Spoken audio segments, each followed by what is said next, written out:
गठबंधन के लोग जो अति पिछड़ों का हकमारी कर रहे हैं, नेता नीतीश जी से जिस समय हम सभी लोगों को अधिकार अगर देने वाले कोई है, एजी का रिपोर्ट जो है उसको सार्वजनिक करें। बीजेपी ने ये नहीं कहा कि चुनाव होना चाहिए, महागठबंधन के बाद आने के बाद आपाधापी होकर तुरंत ये जो है चुनाव का ऐलान किया गया। मुख्यमंत्री जी हमेशा अति पिछड़ों का जो है वो साजिश करता है, वो कभी अति पिछड़ों का भला नहीं कर सकते हैं। तो मुखौट होता है ना, वो मुखौट अब खुल गया है।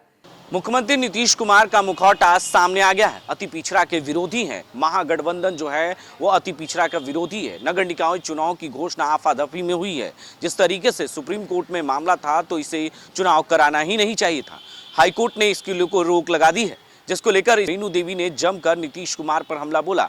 वहीं उन्होंने कहा कि सरकार जो है कहीं ना कहीं अति पिछड़ा का विरोधी है और सरकार जिस तरीके से अनदेखा कर रही है, इसको लेकर बीजेपी के तमाम कार्यकर्ता नेता सड़क पर उतरेंगे, आंदोलन करेंगे और अति पिछड़ा के तमाम जो नेता हैं, तमाम अति पिछड़े के लोग हैं, वो सड़क पर आकर आंदोलन करेंगे। क्या कुछ करें बिहार के पूर्व उप मुख्यमंत्री रेणु देवी, जरा उनके बयान सुने। जो बिहार का खेल चल रहा है, आज महागठबंधन के लोग जो अति पिछड़ों का हकमारी कर रहे हैं और उसके लिए जो आज अलग अलग उनकी जो भाषा बदल रही है, उस भाषा के लिए हम सभी लोग यहाँ बैठे हुए हैं। मैं तो आप जानते हैं कि अति पिछड़े की बेटी हूँ, हमेशा अति पिछड़ों के लिए लड़ाई लड़ती हूँ। मैं पूछना चाहती हूँ महागठबंधन के और नेता नीतीश जी से, जिस समय हम सभी लोगों को अधिकार अगर देने वाले कोई हैं तो कर्पूरी जी को माननीय कर्पूरी जी को मैं धन्यवाद देती हूँ। उन्होंने पिछड़ा से अति पिछड़ा किया और अति पिछड़ा में कुछ ही लोग सेलेक्टेड थे, लेकिन इन्होंने जब आवश्यकता महसूस हुई तो लोगों को जोड़ते गए और आज अगर उसकी संख्या देखें तो बहुत ज़्यादा ही संख्या है। फिर भी कोई बात नहीं है, हम अति पिछड़े लायक हैं, हम सभी लोग एक हैं। लेकिन आज जो चुनाव, आज जो नगर निकाय का इन्होंने जो बिगुल बजाया, तो ये जानते थे कि जब सरकार के पास जब सुप्रीम कोर्ट में अगर किसी ने केस किया तो कौन सा आपाधापी था जिसके लिए उन्होंने इमीडिएट जब महागठबंधन की सरकार बनी और तुरंत उन्होंने ऐलान कर दिया कि यहाँ निकाय चुनाव होना चाहिए। क्या उन्होंने नहीं देखा कि जो सुप्रीम कोर्ट का जो नियम था उसमें हमारा मध्य प्रदेश कहाँ गया, कैसे चुनाव कराया, और महाराष्ट्र कैसे चुनाव कराया, लेकिन बिहार में इसको लागू नहीं किया गया। अपने बचाव के लिए, अपने लिए उन्होंने एक दिन का विधानसभा खोला कि मैं अपना बहुमत साबित करूंगा, लेकिन अति पिछड़ों की मसीहा कहने वाले लोग, आज मैं नाम नहीं लूंगी, कोई कहता है पोल खोल, मैं आज पोल खोल कर रही हूं कि उन्होंने ये नहीं कहा कि एक दिन के लिए विशेष सत्र बना के अति पिछड़ों को क्या देना है उसके बारे में भी चर्चा करके और एक उसमें उनके लिए एक चर्चा शुरू करें और वहाँ से हम निकालें। उन्होंने आयोग का भी उन्होंने चर्चा नहीं किया। इनके महाधिवक्ता बहुत पहले ही मना किए थे, उनकी बात को भी नहीं माने। तो कौन सा ये अति पिछड़ा के ये मसीहा हैं और किस लिए मसीहा हैं? आज आपने जिस तरह से बच्चों को रोड पे ला दिया, जितने लोग चुनाव लड़ रहे हैं आज उन्होंने रोड पे आ गए, किसी का 10 का चुनाव था, किसी को 20 का चुनाव था, उनका जो भी खर्च हुआ, सरकार का जो खर्च हुआ, उसका नुकसान कौन देगा? मैं पूछना चाहती हूँ माननीय मुख्यमंत्री जी से कि आपने जो आपाधापी में ये चुनाव करा रहे थे, किस पर और कैसे आप पर विश्वास करे अति पिछड़ा? आपने अति पिछड़ों का विश्वास तोड़ा है।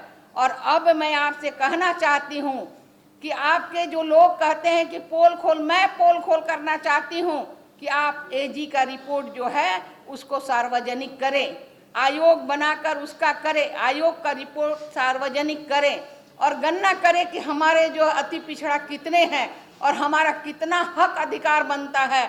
उतना हक अधिकार हमें मिलना चाहिए, नहीं तो हम सड़क पर जाके हम वहाँ पर जो है आंदोलन करेंगे और अपने हक का हम मांग करेंगे। वहाँ कोई बीजेपी कहीं नहीं रुकवाया। आपने क्यों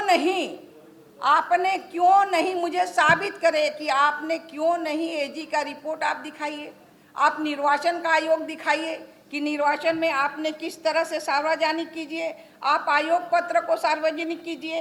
अगर हमने कुछ किया तो आप कीजिए ना, समाज के आगे आप कर सकते हैं। आप क्यों नहीं एजी का रिपोर्ट आप सार्वजनिक कर रहे हैं? आप क्यों नहीं आयोग का पत्र को सार्वजनिक कर रहे हैं? क्या आप अपने लिए एक दिन का सत्र बुला सकते हैं? और अति पिछड़ा का जहां हकदारी का मामला था, जहां उन्हें अधिकार देना था, उसके लिए आप सत्र नहीं बुला सकते थे? और उसके बाद बीजेपी ने नहीं कहा, बीजेपी ने ये नहीं कहा कि चुनाव होना चाहिए। महागठबंधन के बाद आने के बाद आपाधापी होकर तुरंत ये जो है चुनाव का ऐलान किया गया। क्यों ऐलान किए?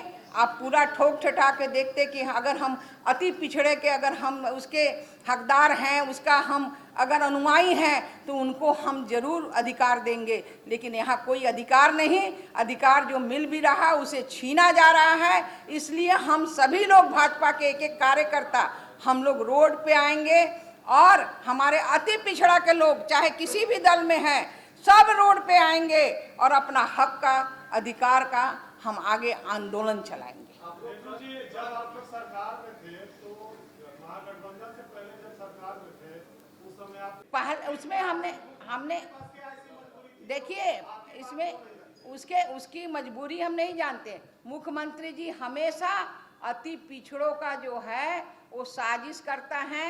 वो कभी अति पिछड़ों का भला नहीं कर सकते हैं और कभी अति पिछड़ा को आगे बढ़ने नहीं देना चाहते हैं। वो पिछड़ा करके ही सारा काम वो करना चाहते हैं और अपना ऊपर में करें। वो मुंह दिखाओ, जो मुखावट होता है ना, वो मुखावट अब खुल गया है। जो पहले एक मुखावट होता है कि हम अति पिछड़ा के लिए करते हैं, अति पिछड़ा के लिए उन्होंने कुछ नहीं किया। तो आपने सुना कि किस तरीके से उन्होंने जमकर सरकार पर हमला बोला है और कहा है कि नगर निकाय चुनाव की घोषणा कैसे सरकार कर दी। महागठबंधन में जाते ही सरकार ने नगर निकाय चुनाव की घोषणा की है। जब मामला सुप्रीम कोर्ट में चल रहा था, हाई कोर्ट में चल रहा था, तब चुनाव की घोषणा कैसे कर दी? क्योंकि जिस तरीके से उम्मीदवार खड़े थे, अपने पैसे खर्च किए, उन्होंने पैसे खर्च कर चुके हैं, अब वो सड़क पर आ गए हैं। इसको लेकर अति पिछड़ा के तमाम जो लोग हैं वो सड़क पर आकर आंदोलन करेंगे। बीजेपी के तमाम नेता सड़क पर आकर आंदोलन करेंगे और सरकार की पोल खोलेंगे। एजी का रिपोर्ट सार्वजनिक करे सरकार। ऐसे ही तमाम खबरों के लिए आप बने रहे देश न्यूज के साथ और देखते रहें देश न्यूज। आशीर्वाद इजीकॉन ग्रुप, भरोसे का दूसरा नाम। हम सिर्फ घर नहीं, खुशियां भी बनाते हैं। आशीर्वाद रोज वैली, जिसमें है premium flats with all modern amenities. Patna में लेना चाहते हैं अपने सपनों का आशियाना, तो कीजिए हमारे इन नंबरों पर संपर्क।